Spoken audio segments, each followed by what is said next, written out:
अस्सलाम वालेकुम स्टूडेंट्स। ठीक है, नेक्स्ट हमने जो है अपना नेक्स्ट टॉपिक डिस्कस करना है, that is differentiate between molecule and molecular ion. Okay,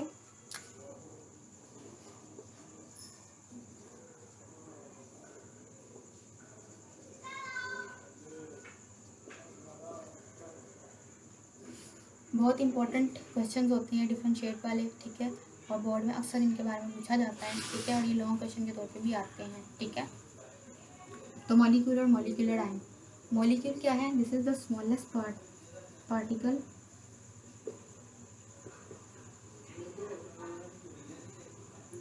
in a part of an element और कंपाउंड जो कि इंडिपेंडेंटली एग्जिस्ट कर सकता है, कैन एग्जिस्ट इंडिपेंडेंटली। और जो मॉलिक्यूलर आयन है, it is form bye gain और लॉस ऑफ इलेक्ट्रॉन।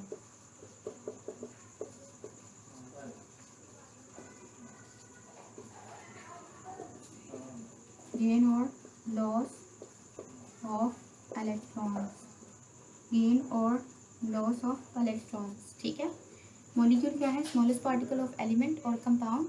ठीक है, जो कि इंडिपेंडेंटली एग्जिस्ट कर सकता है। ठीक है, और जो मॉलिक्यूलर आयन है, it is form by the gain और loss of electrons. Okay, next point is molecule is a neutral.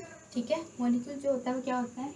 Neutral होता है। इट इज़ ऑलवेज न्यूट्रल, यानी कि इसके ऊपर कोई चार्ज नहीं होता। जबकि मॉलिक्यूलर आयन के ऊपर हमने पिछले वीडियो में मॉलिक्यूलर आयन के बारे में देखा है कि इनके ऊपर पॉजिटिव या नेगेटिव चार्ज होता है। ठीक है, हैव पॉजिटिव और negative charge.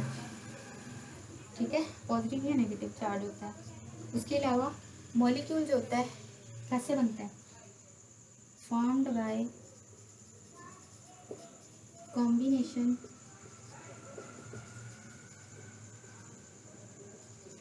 Atoms, combination of atom से बनता है मॉलिक्यूल। और जो मॉलिक्यूलर आयन है, बाय आयनाइजेशन ऑफ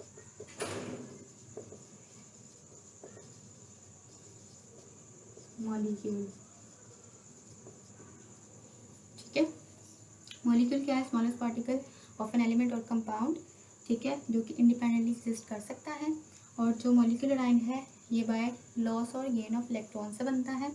मॉलिक्यूल जो है वो ऑलवेज न्यूट्रल होता है। ठीक है, जैसे कि अगर क्लोरीन है, हाइड्रोजन है, तो ये मॉलिक्यूल है, इनके ऊपर कोई चार्ज नहीं है, ये न्यूट्रल होते हैं, या ना पॉजिटिव और ना ही नेगेटिव, तो ये न्यूट्रल हैं और ये मॉलिक्यूल है। ठीक है, और ये किस तरह से बनते हैं? बाय कॉम्बिनेशन ऑफ एटम से। ठीक है, जैसे एक क्लोरीन प्लस दूसरा क्लोरीन मिलके क्लोरीन का मॉलिक्यूल बना देते हैं। ठीक है, इस तरह से एक हाइड्रोजन प्लस दूसरा हाइड्रोजन मिलके हाइड्रोजन का मॉलिक्यूल बना देते हैं। ठीक है, form by combination of atoms. ठीक है, और इसके अलावा और ये जो मॉलिक्यूलर आयन है, बाय आयनाइजेशन ऑफ मॉलिक्यूल्स से बनता है। ये हमने पीछे डिस्कस किया था, इनकी आयनाइजेशन होती है। ठीक है, मॉलिक्यूल की, और वो किस तरह से आयन, मॉलिक्यूल किस तरह से आयन बनाता है? बिल्कुल इस तरह से, ये N2, यानी कि दो नाइट्रोजन आइटम्स मिलकर एक N2 का मॉलिक्यूल बना रहे हैं। अगर इनके ऊपर प्लस चार्ज आ जाए तो ये एक कैटायनिक मॉलिक्यूलर आयन है, और एक मॉलिक्यूलर आयन भी इसको बोला जा सकता है। ठीक है, तो इस तरह से इनके ऊपर चार्ज होता है। मॉलिक्यूल के ऊपर चार्ज आना वो मॉलिक्यूलर आयन होता है। ठीक है, इसी तरह से आपका जो मॉलिक्यूल है वो एक स्टेबल यूनिट होता है। स्टेबल होता है यानी कि इसके ऊपर कोई चार्ज नहीं होता, ना प्लस ना नेगेटिव, तो इसको ये रिएक्टिव भी नहीं होता, तो इसलिए ये स्टेबल होता है। लेकिन मॉलिक्यूलर आयन के ऊपर क्योंकि पॉजिटिव और नेगेटिव चार्ज होता है, बिल्कुल इस तरह से पॉजिटिव चार्ज। ठीक है, यहाँ पर अगर कोई दूसरा आपके पास फॉर एग्जांपल CH4 है, पॉजिटिव चार्ज। ठीक है, तो इस तरह से जो चार्जेस होंगे, ठीक है, तो ये क्या है? यानी कि इनके पास इलेक्ट्रॉन की कमी है, प्लस चार्ज है, तो ये किसी दूसरे मॉलिक्यूल को ढूंढेंगे, उसके साथ बॉन्डिंग करेंगे। ठीक है, उससे इलेक्ट्रॉन ले लेंगे और स्टेबल हो जाएंगे। तो ये दो रिएक्शन परफॉर्म करते हैं। ठीक है, और ये जो है वो स्टेबल है। ठीक है जी, एक बार फिर से आप इसको गो थ्रू कर लीजिए। मॉलिक्यूल क्या है? Smallest particle of element of compound, जो कि इंडिपेंडेंटली एग्जिस्ट कर सकता है, और ये बाय लॉस और गेन ऑफ इलेक्ट्रॉन से बनता है। और ये जो है मॉलिक्यूल न्यूट्रल होता है। ठीक है, और जो मॉलिक्यूलर आयन है उसको पॉजिटिव या नेगेटिव चार्ज होता है। ठीक है, it is form by combination of atoms, मैंने बताया किस तरह से। ठीक है, और और ये किस तरह से बनता है, बाय गेन और लॉस ऑफ इलेक्ट्रॉन से। ठीक है, मॉलिक्यूल अगर लॉस या गेन करेगा इलेक्ट्रॉन तो वो कैटायनिक यहाँ पे एनायनिक मॉलिक्यूलर आयन बनाएगा।